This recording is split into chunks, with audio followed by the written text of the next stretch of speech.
Good morning, everyone. So we start the session now. So it's give me a great pleasure Good to morning, extend. sir. Good morning. Extend a very warm welcome to everyone present here in the second day of the faculty development program on smart building design and net zero efficiency control system and thermal comforts. So we are honored and delighted to welcome our session experts, Dr. Jayshree, our esteemed experts for the day. And Dr. Jayasree brings with her a wealth and experience and deep expertise in the field of civil architect and building sciences. And today she will be deliver an insightful expert talk on the topic of are you building healthy and comfortable, a subject that is increasingly significant in the context of occupant well-being and indoor environmental quality and sustainable development. And following the expert talk, she also have a hand-on session on the exploring the thermal comforts and indoor air quality. So this practical engagement promise you to provide the participants with a valuable experience and insight into assessing the enhancing comfortable and air quality in building design. So once again, we welcome Dr. Jayshree ma'am and thank you for sharing your time and expertise with us. And now I request Dr. Suham Meena sir briefly introduce about the expert to the participants. Suham Meena sir.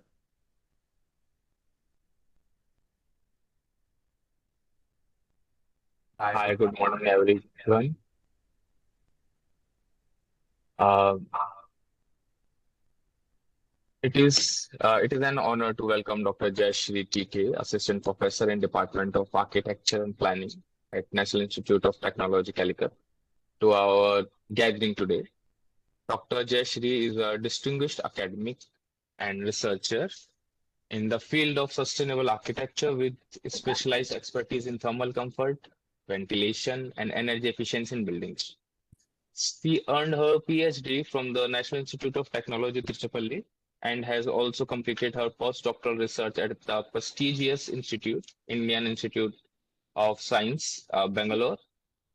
A certified professional under GRIHA and IGBC, Dr. Jayashree's research has focused on the critical role of design elements in influencing thermal comfort and spatial adaptation in residential environments.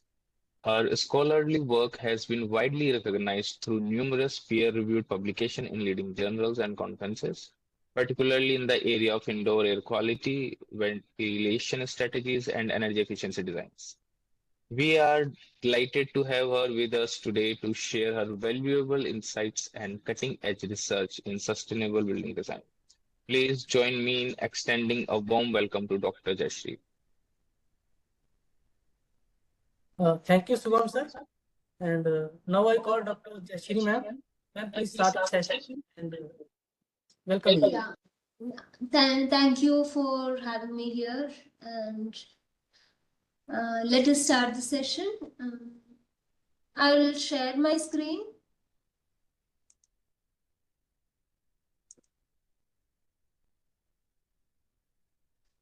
Is my screen visible? Yes, ma'am.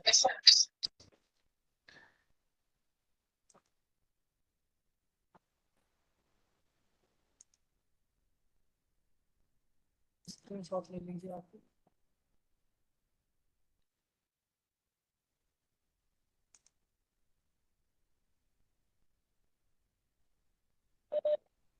Singh sir, sorry to interrupt you, but I cannot post question. I cannot drop the messages in this today's seminar. So, can you please enable that?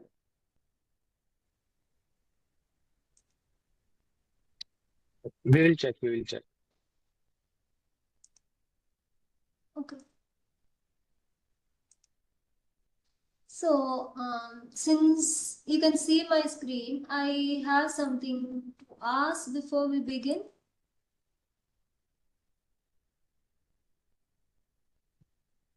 How many of you think your building is healthy? You can respond here. I hope you can see the questions.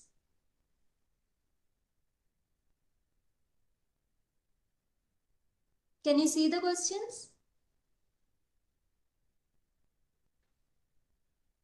Please respond it here in the questions. Shubham, can you see the questions? Can you please confirm? Yes, ma'am, I can see. Yeah.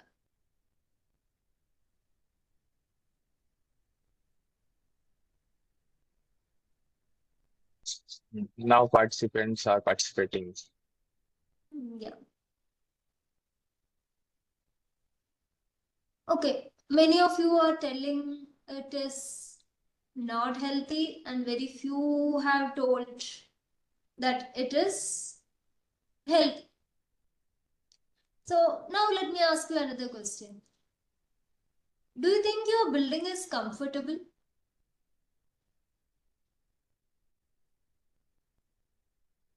The first question was it healthy? Now, is it comfortable?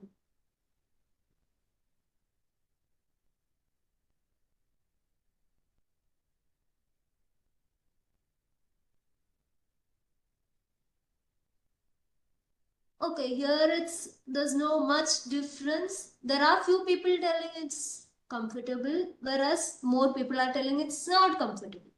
So, how do you tell whether a building is comfortable or whether a building is healthy? So, you can randomly type whatever you feel when you tell that a building is healthy. Just type whatever you feel. What makes your building healthy? This gives me an understanding of what is your perception before we go into detail of the sessions.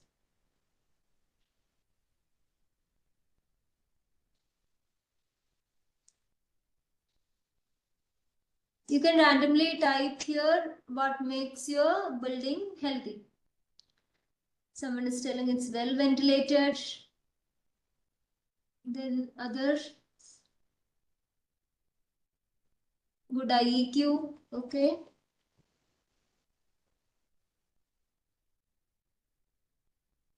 I don't feel good when I enter office in the morning. I don't know why, but I feel open windows even if it is AC building.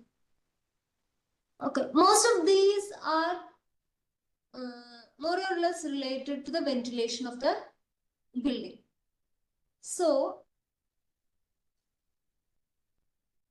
is it just the ventilation which makes a building healthy? Yes, it is definitely an important part.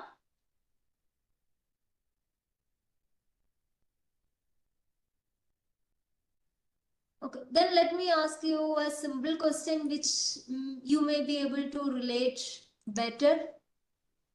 What makes a building comfortable?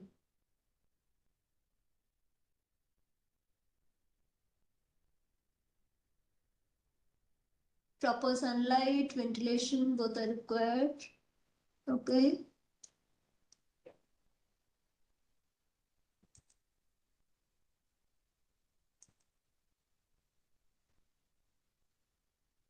Thermal comfort. Okay. This is another thing. When it comes to the word comfort, most of the people relate it to thermal comfort. There are different aspects to comfort. One being thermal, which is very important. Okay, low VOCs, well daylight, ease of access, inclusive. Yeah.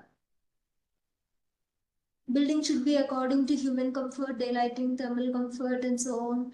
Okay. Nice to see that there are a lot of responses coming. Now, let us go in detail on different aspects which can be considered for a good indoor air quality. So, how many of you have plants in your room?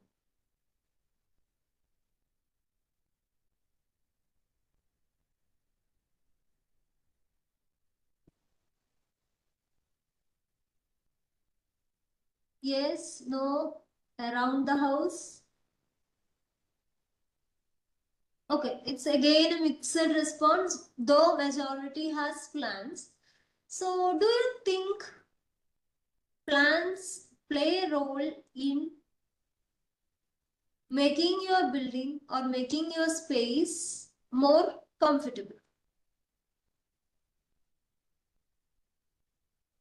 So, yes, plants play an important role. So now in this session, what we will be seeing is how different plants play an important role in absorbing the pollutants, which are generally, yes, obviously there are cons also. That is where we need to be very careful in selecting the plants. So now let us go into the presentation. So in this presentation, I'll be mostly dealing with the effects of indoor plants on the indoor air quality and well-being of occupants. So we know air pollution is a very major threat these days. Air is very fundamental to life, yet it's severely polluted above acceptable limits. There are a lot of reasons, either due to industrial activities or due to urbanization or due to fossil fuel burning. There are n number of factors which causes air pollution. So here you can see there are different types of pollutions. There are primary pollutants, there are secondary pollutants. Primary pollutants basically majorly come from vehicles or the direct impacts what we make. Whereas secondary pollutants are coming as a byproduct of that to an extent. And all of this gives cumulative health impact. There are a lot of diseases which may come, or there may be a lot of health impacts which may be affecting any person based on the quantity or the impact of air pollution. So firstly we will be, hello, am I not audible? Yes, sir. Okay, so there are different impacts of this as well. Like any sustainability assessment, there are social impacts, there are economic impacts, and there are environmental impacts. Whereas environmental impacts are more obvious to us.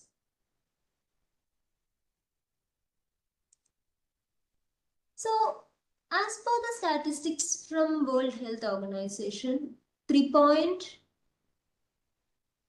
million early deaths occur every year due to exposure to indoor air pollution. See, when we know majority of our time we spend indoors, and at some places the indoor air is even more polluted than external air. So the 99% of the global population breathes air with high pollutant levels, with low and middle income countries being most affected, where the air filtration mechanisms are relatively poor. So these are some statistics where 3.2 million premature deaths are recorded per year, which is majorly attributed to air pollution. And 1 in 6 people are exposed to fatal levels of air pollution. So all these statistics bring in the importance of why do you need to consider the air quality. So indoor environments have the highest exposure to air pollution. So that is almost 5 to 10 times higher than the outdoor air. And newly renovated buildings can have almost 100 times higher. Someone in the chat had mentioned earlier about VOCs, were volatile organic compounds, which is majorly present in certain adhesives, newly made furniture enamels, paints, and all those things. Those are very harmful for the indoor air quality. And there was a study in India which was conducted with the National Sample Survey Office, where a periodic labor force survey was done, where the adults in India spend around 8 hours at work and 13 hours at home. It was based on a survey. So either at home or at work, majorly it is indoors. So the indoor air pollution is a significant threat to human health worldwide. So the indoor air quality is a very crucial concern for health as well as comfort. So this is again some standards or some data based on which we can see the air pollution is one of the foremost contributor of disease of about 240 million people. And the Global Burden of Disease 2024 identified air pollution as the foremost factor for more than 8 million deaths worldwide. And Southeast Asia is identified to have the major share of deaths attributed to air pollution, where we belong to. And then South Asia stands a major contribution of total share of deaths due to indoor air pollution as per IHL. So all these are very important statistics which throws light on why do you need to bother about air pollution. And then again,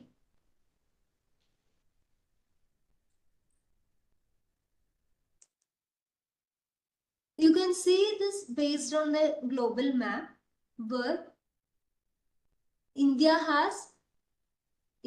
and certain parts of Asia has more intensity towards the deaths from air pollution. Then when we come to indoor air pollution, it is again more critical. It's the foremost contributor of disease to about 240 million people. And South Asia stands a major contribution for share of deaths from indoor air pollution. So when we take the indoor context in India, indoor air pollution is a major concern with estimated annual number of deaths attributed to air pollution being 18.5%. So the total pollution load in India using an air quality zonal modeling reveals that there were 4,60,000 kilometer square areas under a high concentration of pollutants. So this is not a specific area. The total pollution loads can be attributed as this much area in India.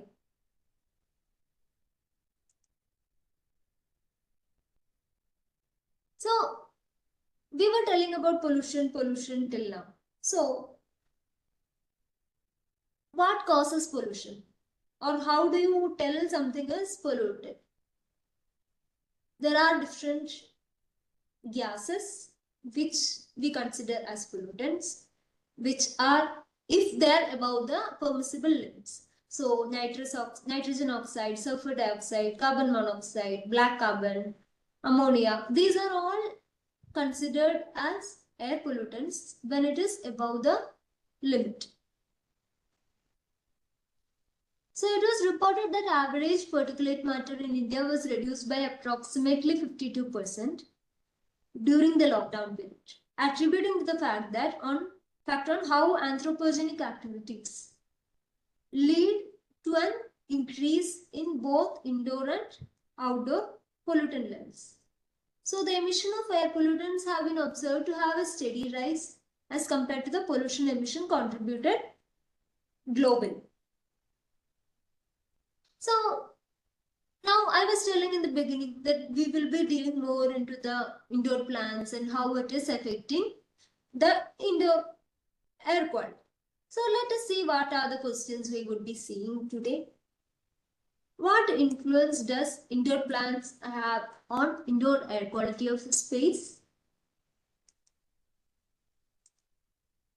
How does the pollutant removal efficiencies or phytoremediation capabilities of different plants change with respect to various environmental factors? Do indoor plants aid in enhancing well-being and health effects in compared to a non-vegetated space? And what are the optimal planting densities and configurations for maximizing indoor air quality of a building?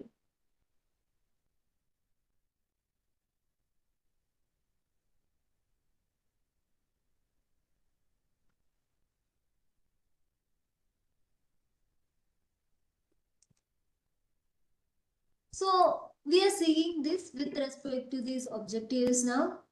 what are the sequestration capabilities of different plants, and what combination of plants are there, and how is it affecting the well-being and comfort. So this is what I'm explaining today is a literature review, a systematic literature study which was exploring these questions. So initially how we did was we tried to identify the keywords with VOS viewer, and as you can see, indoor air quality, indoor plants, phytoremediation, these are all highly important words in the research, considered as important. And then the identified words are indoor air quality, indoor plants, phytoremediation, indoor air pollutants. And then comes various gaseous pollutants as well as interior plants, comfort, health, IoT, biofiltration. These are some words which are coming in trend in the recent days. So you can see it is more or less oriented towards the indoor air pollution and the pollution. And with these, we have identified the search strings. So you might be familiar when you do a systematic literature review, we have to be very clear on what keywords are we giving, or what type of buildings are we giving. So here in the title, there should be indoor and plants. And in the keywords, it should be indoor and air. Or the other, in the abstract, it should be either concerning the health or occupants or well-being or housing, apartments or office, schools or education or hospital. Different typologies of buildings are also considered. And we have considered the research papers for last 25 years from 2000 to 2024, and we could identify that there were 344 documents. And it was also identified that it was a mixed method approach where there were questionnaire based surveys, where there were experiments, and where there were even literature studies also. So this gives you an overview of how we reached at the 87 papers where we had analyzed in detail. So with the title keyword string, which is mentioned here on the left side, we could identify there were 302 papers. And there were certain papers which were not relevant based on the domain or based on the type. So some were excluded, and then based on the abstract and with the detailed reading, many were excluded, and finally we reached up to 87 papers. And let us see how or what are the observations from those. So you can see the research trend by year. It is gradually increasing. In 2004, it is given less because the papers were considered till mid of 2024. Am I audible to others? Yes, ma'am, you are audible. Okay.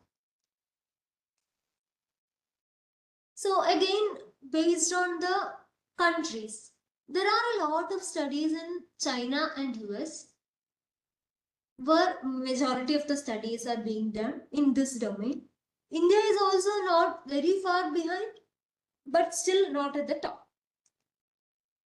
And again, coming to the climate zones, there are different climate zones, and most of these studies were conducted in tropical climate zone. And as obvious, this is the climate where plants would be abundantly growing and without much maintenance. And then this was done again in different typologies of building.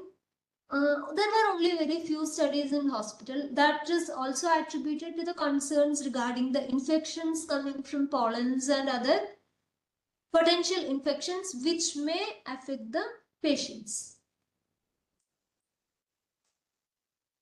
And the theme was also systematically, graphically analyzed. And then we can see that it is majorly into three domains: indoor air quality, plants and phytoremediations, and interior plants and people-plant interactions, and then built environment and indoor air pollutants. So based on this, the frequency with which these terms were analyzed was also assessed, and the major ones were indoor plants, phytoremediation, indoor air pollution, and indoor air quality, where we will be seeing more in detail. And year by year, the cumulative concurrence of these words, none of these words are taken in isolation. They are taken together to see the impact or the holistic impact of these aspects are being studied increasingly. So you can see that the relevance of indoor plants is increasing along with the indoor air quality. So we are telling pollutants, air pollution and all. Let us see what are these pollutants. So there are a number of gaseous pollutants.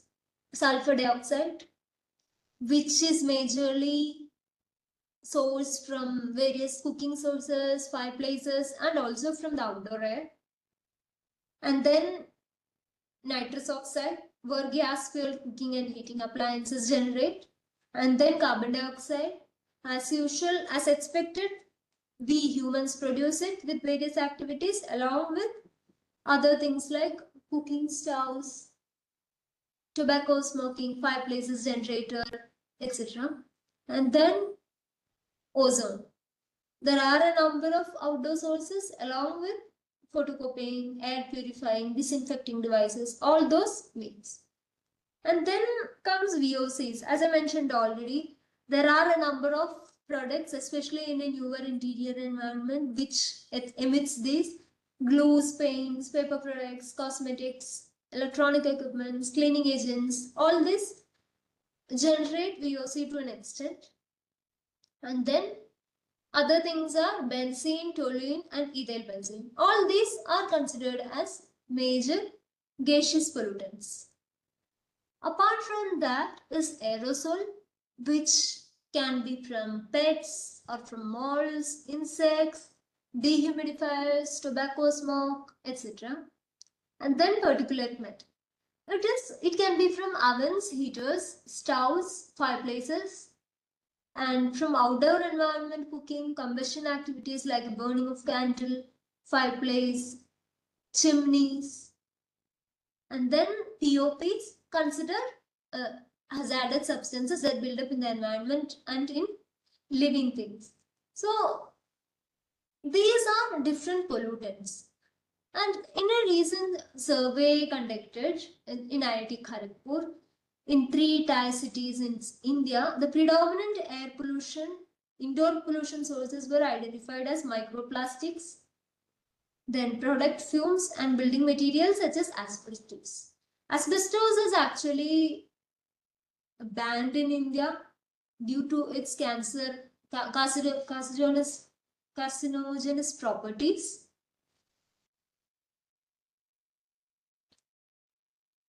And then when we see the research papers based on the pollutants, most of the studies considered formaldehyde and then carbon dioxide followed by VOCs. Most of the other pollutants are smaller in intensity as well as in the number of studies. And also most of the studies were either single pollutant study where the experiments were conducted with multiple plants, or it was a multi-pollutant study which were being conducted with single plants also, and a number of review papers were also there. So in the realm of multi-pollutant, multi-plant research, it has been identified that the studies have been conducted mostly using chamber experiment, which may be quite different from a realistic scenario. So realistic environments are characterized by the presence of multiple gaseous pollutants from various sources, including anthropogenic activities, which cannot be effectively replicated in a chamber-based study.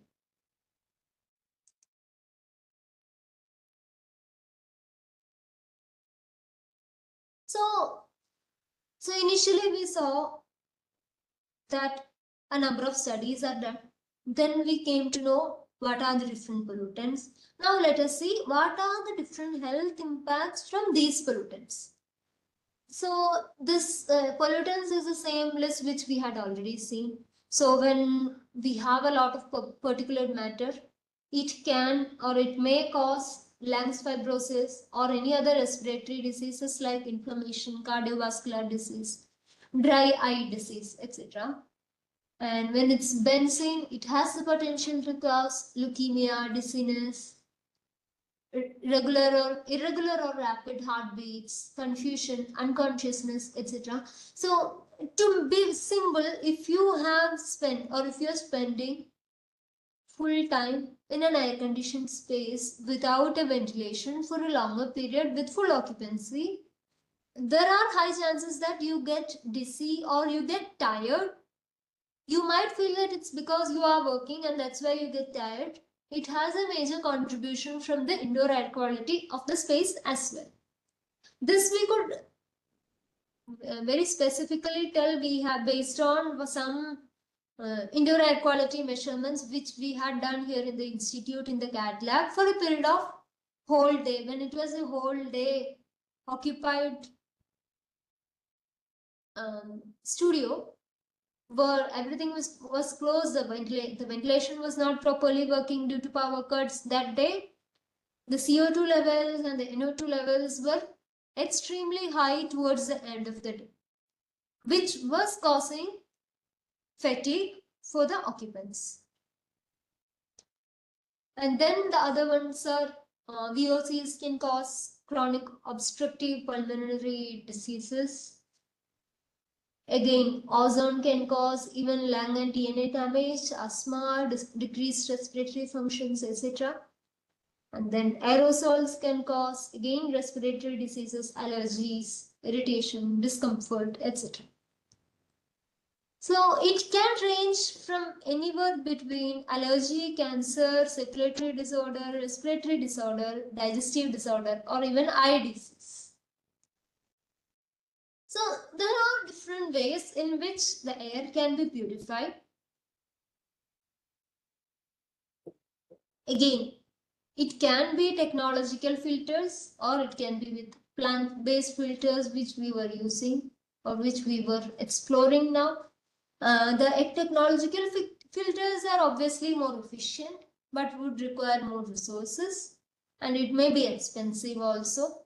Whereas plant-based filters are identified to be having a biological process where it is more eco-friendly and there's no energy consumption or harmful byproducts. So I don't know if you had noticed some of the pollutants which I had mentioned earlier in the earlier tables, some of them were byproducts of the air filters itself.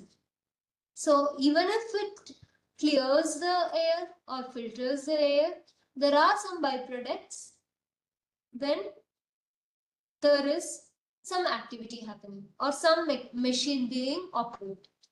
So obviously there will be higher investment and operative costs in technological filters, whereas in plant-based filters there's no additional cost as compared to a technological investment. And also it adds some aesthetic value with the greenery, and the greenery is also identified to be having positively correlated with the mental well-being of the occupants. Saying greenery is identified to be having reduce the stress levels in occupants. But again, for any plant or any biological process to happen, there is a limit. After that, it won't be effective.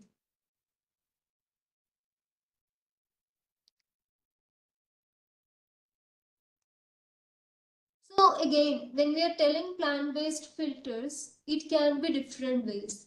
It can be a green wall, or it can be even potted plants.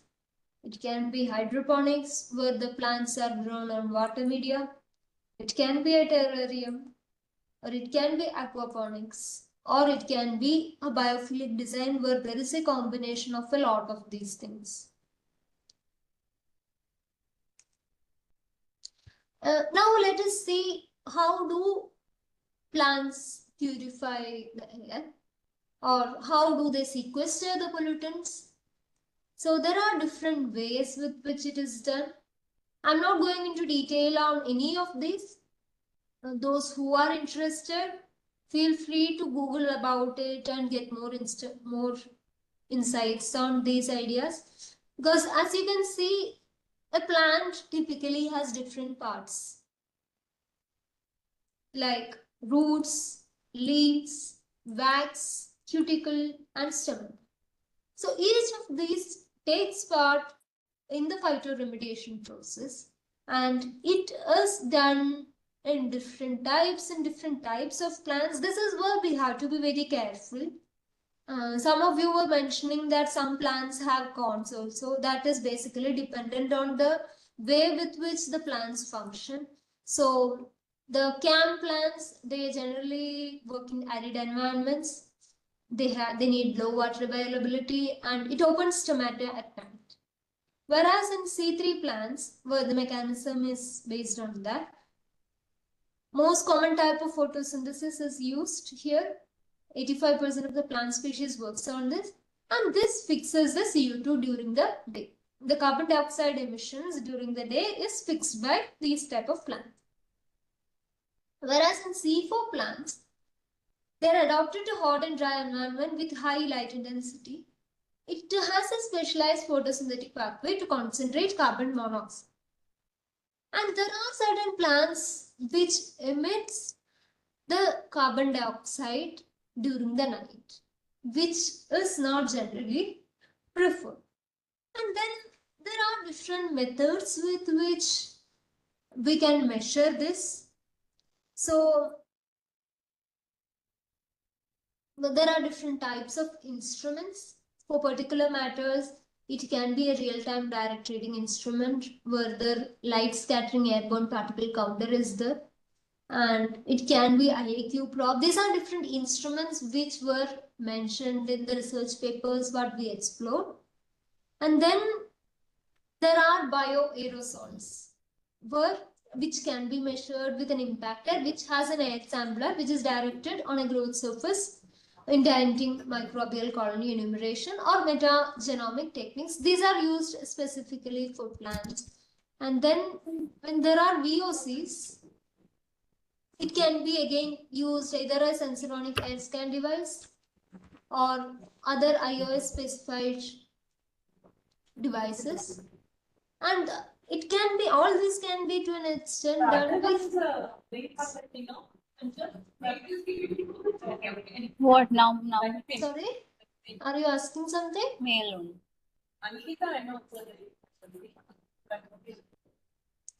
Hello? Is anyone asking something? I could hear some sound. No, ma'am. Okay. Please continue. Yeah. Then for carbon dioxide, it can be portable carbon dioxide meter as well. So towards the end, I'll be showing some readings or measurements what we have taken with the instruments. So these are some generic instruments which are identified from the literature. So now let us see. There are different indoor plants and their pollutant removal efficiency identified from the various literature is listed here. So starting from the ficus is not really an indoor plant. It can be used in indoor spaces, but it needs a lot of area. It's kind of a tree. So that has the potential of sequestering TVOCs, C6H6, CH2O, like this. And let me say, instead of going into each of these plants, let me show you some common plants which are mostly used in interiors here. Anthurium, you may be very familiar. It has the potential of sequestering C6H6, and then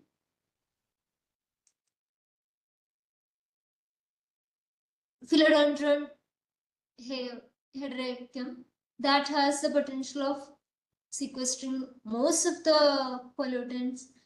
And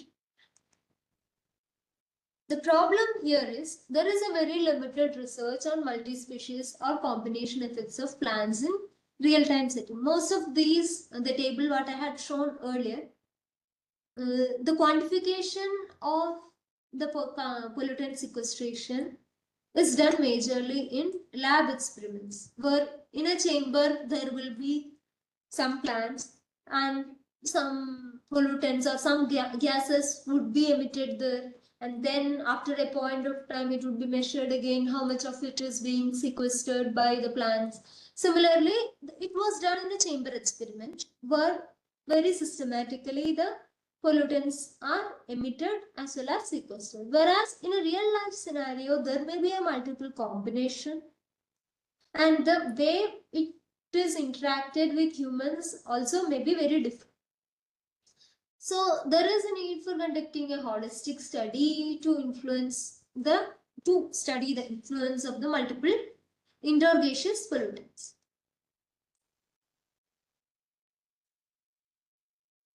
And again, it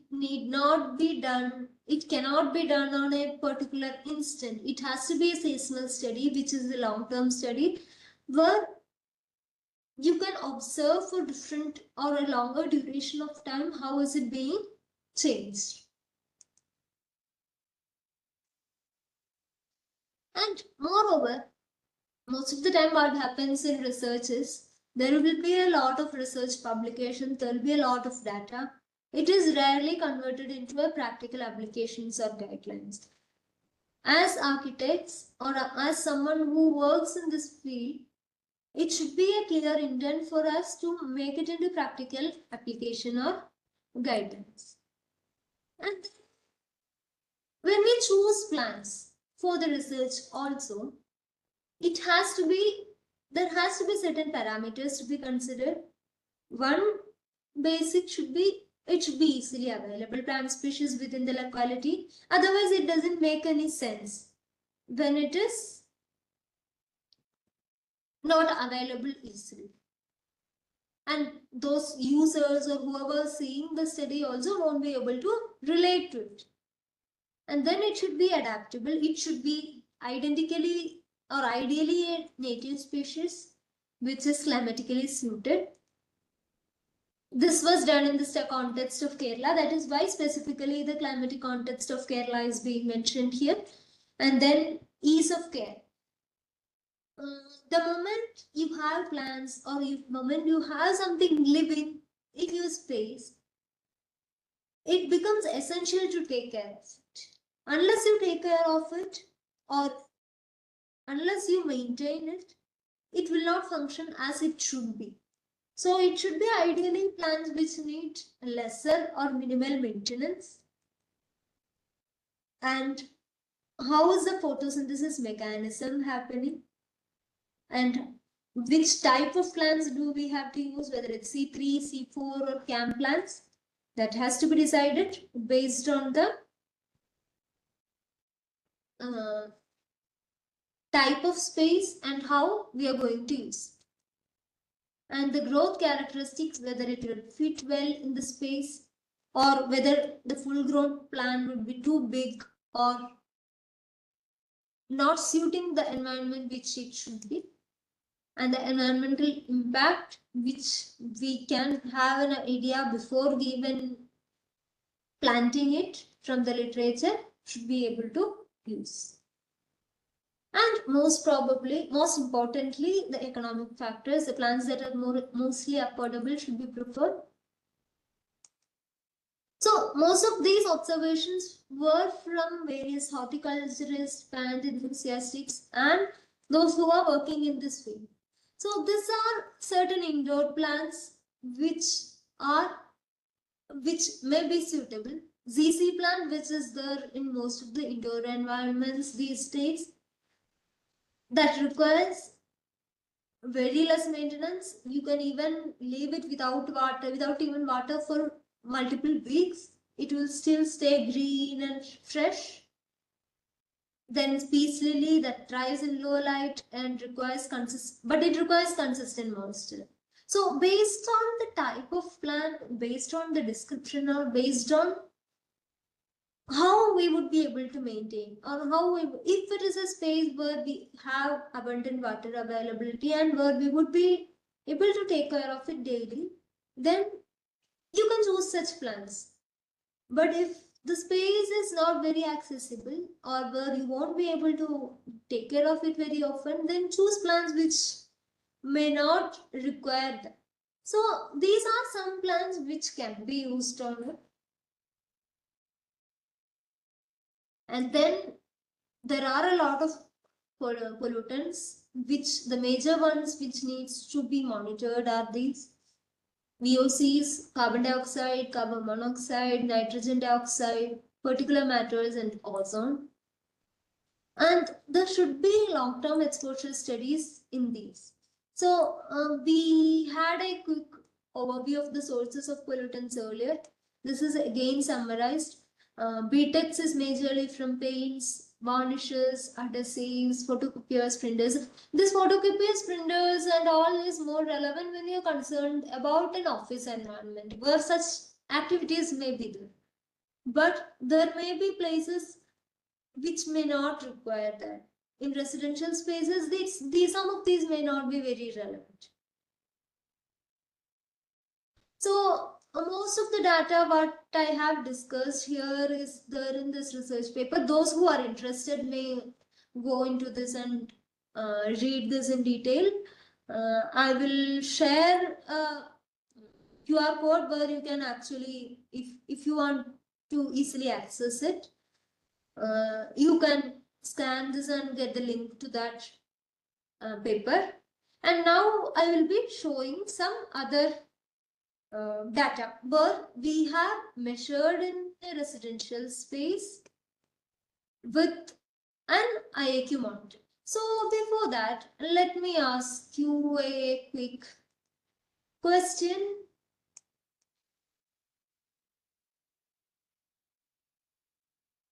Have you heard about indoor air quality index? Or let me put it this way, which is better IAQ?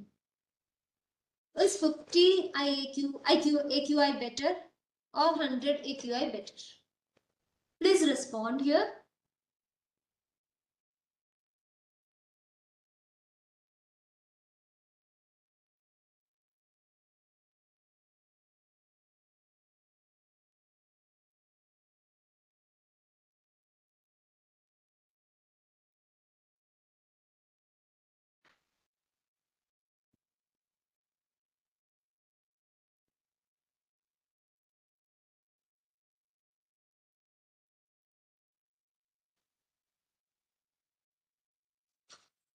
Please respond here in the question, which is better AQI, whether it's 50 or 100.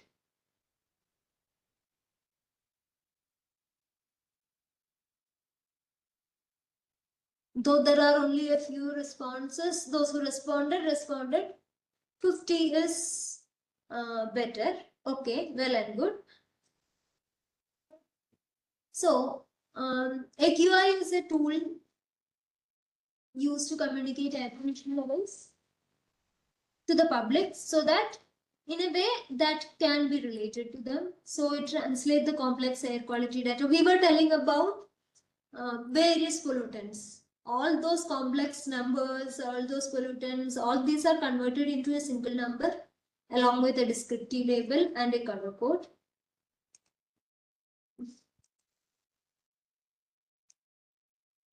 So this helps people understand how the local air quality might impact their health as well.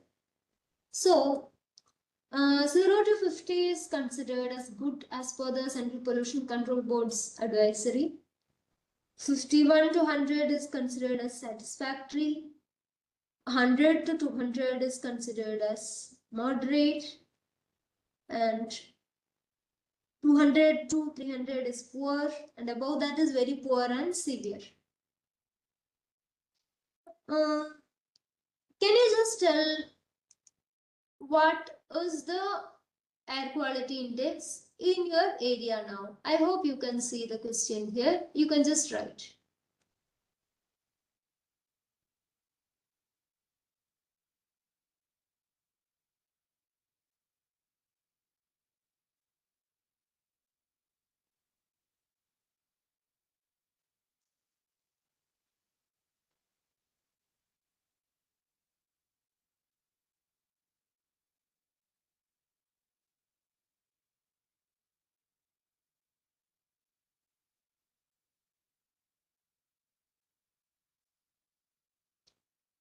Please respond.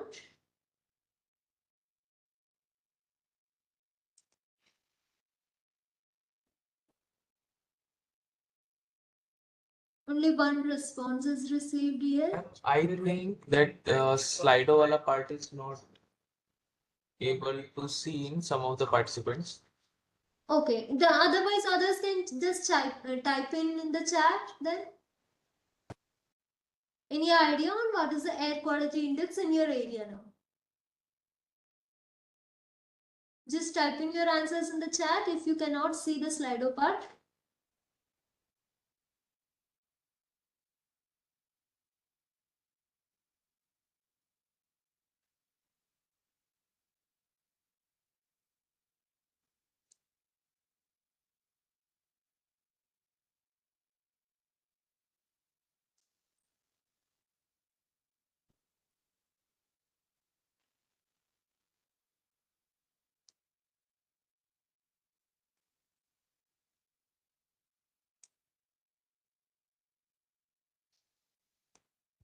Okay, it is mostly coming in between 100 and 200 from the 4 responses I have received yet.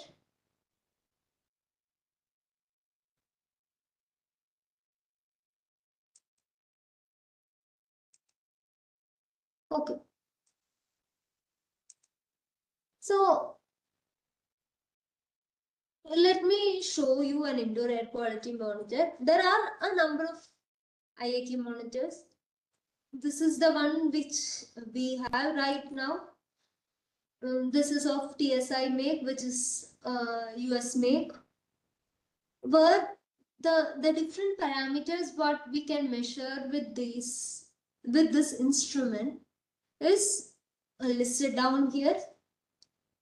So the carbon monoxide, nitrogen dioxide, sulfur dioxide, ozone, total VOCs, TVOC, then CO2, formaldehyde, particulate matter, RH, and temperature can be measured with this. So what we have done is we have tried monitoring it for the results what is shown here is it's for 3 continuous days in the month of April.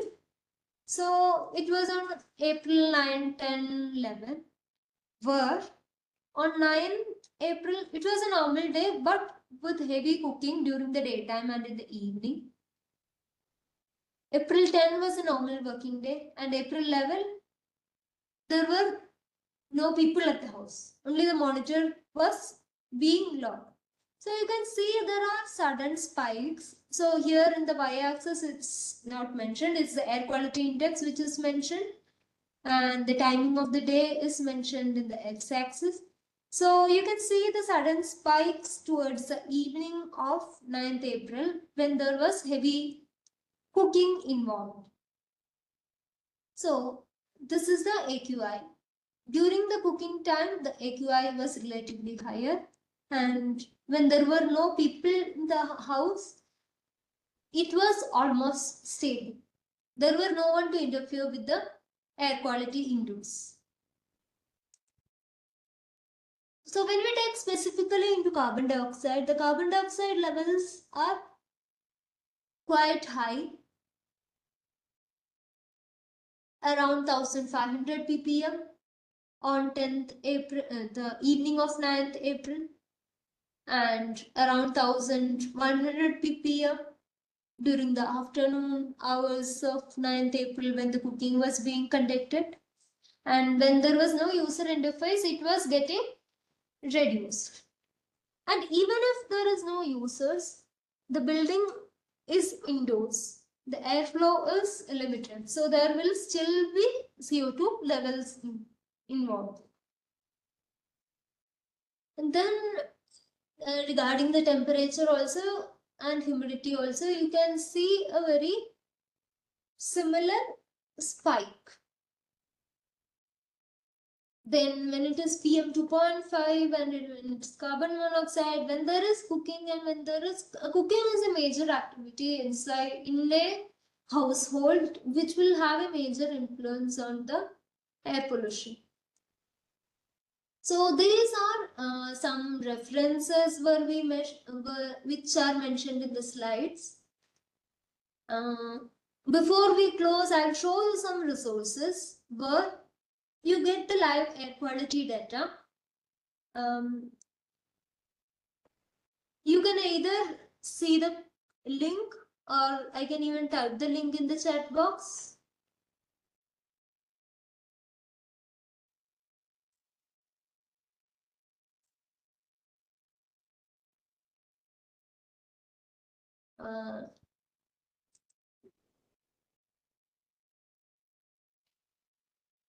Take this link. I will show you the resources on. I will share that.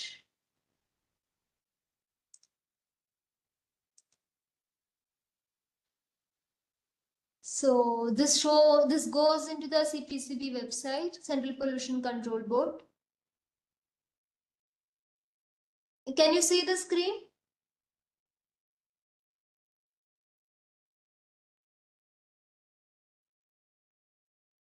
Yeah. Okay, so here we have multiple things in the first, second, third, fourth, fifth one.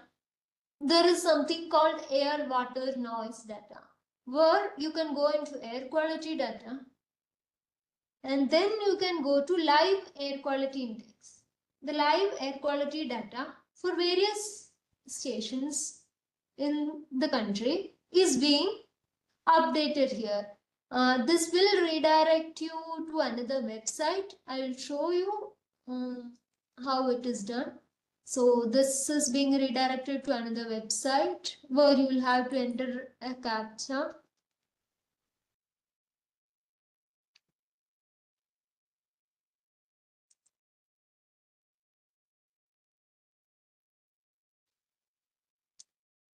So here this is now giving default for the Anand Vihar station in Delhi, where the AQI is 171 and all the pollutants what we discussed now is also being monitored here. And the possible health impacts or the color code for the AQI is also given at the bottom portion. Excuse me for a minute, I'll just pick an important call.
Okay, now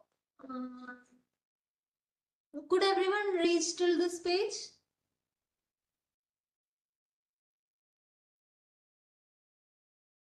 Yes or no? Am I audible? Yes, ma'am, you are audible, ma'am. Yeah, please update if you have reached this page. Please respond in the chat. Uh,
Am I audible? Hello?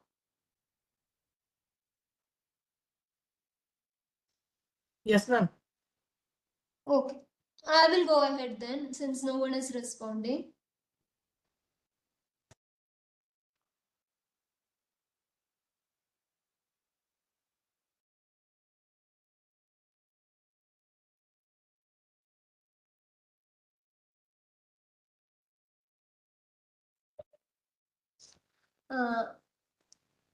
Okay. So if anyone is doing it, I would suggest you to take your own state, your own city nearby, and see what is the data which is shown there. I'll give you 5 minutes. If anyone wants to explore on it, please explore and let me know. After 5 minutes, I'll forward. Go ahead.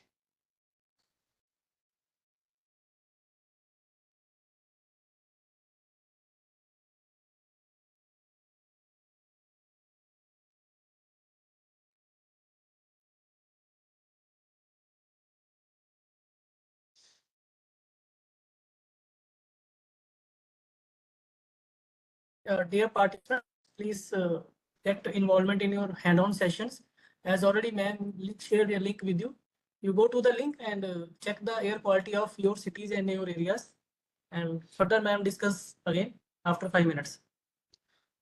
What you are expected is go to here in the National Air Quality Index where you can see the live air quality. You can choose the state where you're from. So to show it, let me see, I'm from Kerala. I'm taking the state Kerala. And here there are different cities where the air quality is being monitored. So then go to the station, and there you will get the updated air quality. Here the air quality at Trivandrum, when I checked, is right now 29. So similarly, try exploring for your city or any place which is nearby.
I could see one result, 63 AQI in Shivaji Nagar, Jhansi.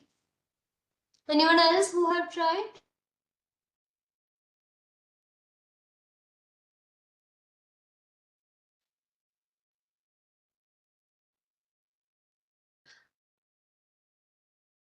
(32) at IIT Bombay. Okay.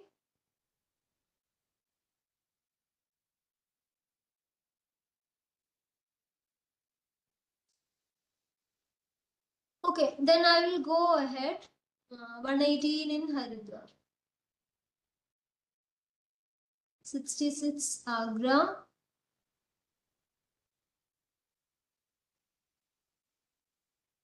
122 in Ghaziabad.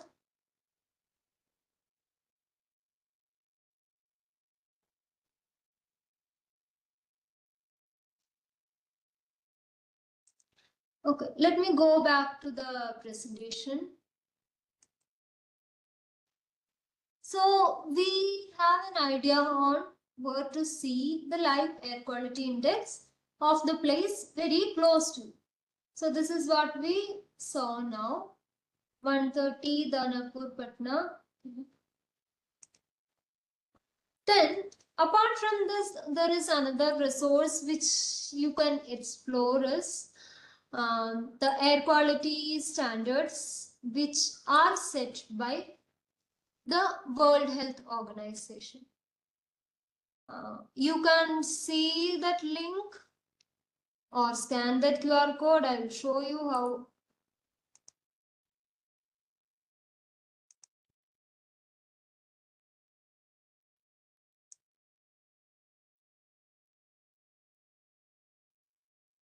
You can click this link.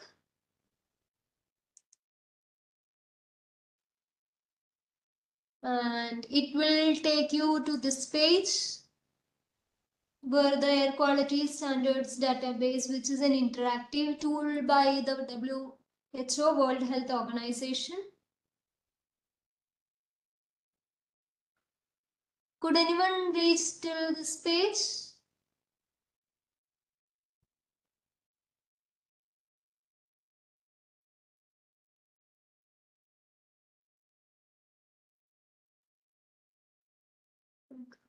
So here you can see there are different pollutants mentioned here also, and the concentration level of each of this is given here in the interactive chart. When you go place the cursor above a country, you can see the correct values. For Canada, you can see 8.8 microgram per meter cube. That is the PM 2.5 level. And when it is PM 10 level, it might take a moment to load based on the internet speed you have. And again, for some countries or some places, some data may not be there. For Brazil, it's 35 microgram per meter cube. And for India, it is 60 microgram per meter cube. Similarly, you can explore based on what kind of data you would like to create or what kind of data you would like to explore.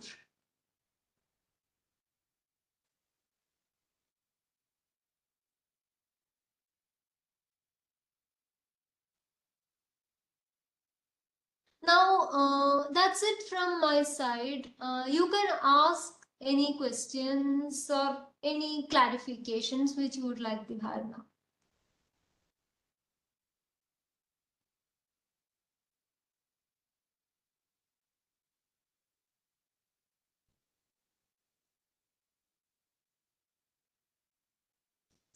Yeah, participants, if you have any query, any question, you discuss any your thought, the platform is open for you. So please ask to the experts.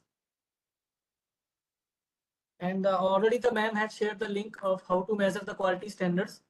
So you can go through the websites and check your areas air quality index. And please practice this. If you have any problem, then next session, ma'am, please discuss to you again.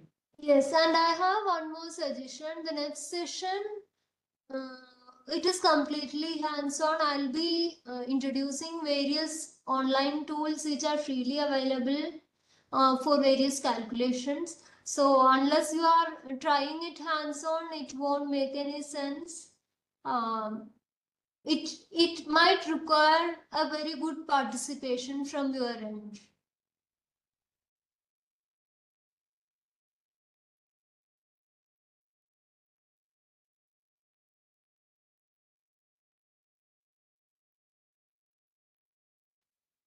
So participants, till now you have any query?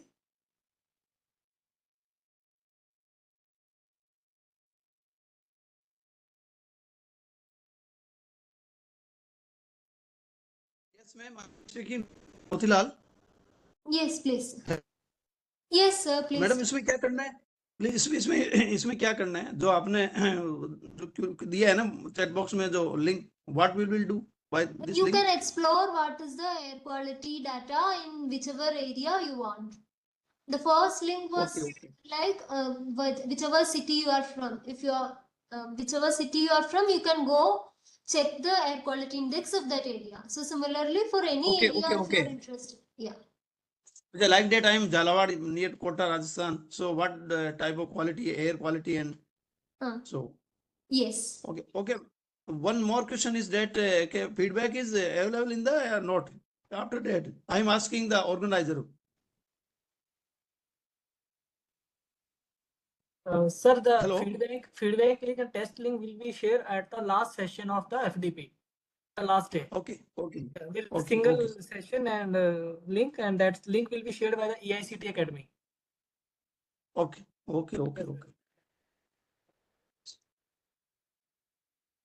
So participants, please go through this website, check the air quality index your areas and other pollutants in according to your cities. And further in the next session, I am already told she give you hand-on session on another tools which we are using regarding to this quality check. So till now, we just close. So ma'am, we will next take, session.